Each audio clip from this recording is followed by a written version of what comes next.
YCP ప్రభుత్వానికి వ్యతిరేకంగా అన్ని శక్తులు ఏకం కావాలని జనసేన నేత నాగబాబు అన్నారు. పొత్తులపై పవన్ కళ్యాణ్ నిర్ణయం తీసుకుంటారని తెలిపారు. మార్చిలో జనసేన అధినేత పవన్ కళ్యాణ్ యాత్ర ప్రారంభించే అవకాశం ఉందని వెల్లడించారు. వారాహిని వైసీపీ ప్రభుత్వం అడ్డుకుంటే పవన్ పాదయాత్ర చేస్తారన్నారు.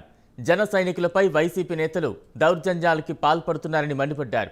వైసీపీ నియంతృత్వ ధోరణులను ప్రజలు గమనిస్తున్నారన్నారు. వైసీపీ ప్రభుత్వానికి ప్రజలు త్వరలో బుద్ధి చెప్తారన్నారు.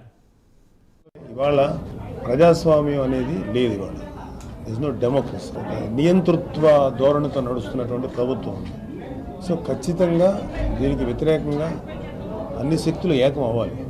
లేకపోతే వీళ్ళ రౌడీయిజము, వీళ్ళ గుండాయిజము, వీళ్ళ బెదిరింపులు, వీళ్ళ మనుషుల్ని చేసే దాడులు, భౌతిక దాడులు ఇవన్నీ సామాన్య జనం చూస్తున్నారు కదా. వాళ్ళు తెల్లారులేస్తే రోజుకొక ఇష్యూ కదా.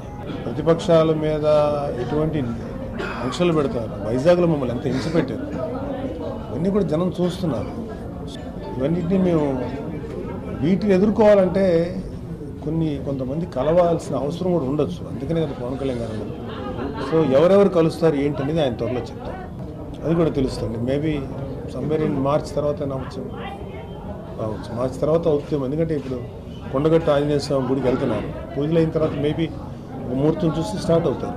ఇవాళ ప్రజాస్వామ్యం అనేది లేదు. ఇవాళ ఇస్ నో డెమోక్రసీ. నియంతృత్వ ధోరణి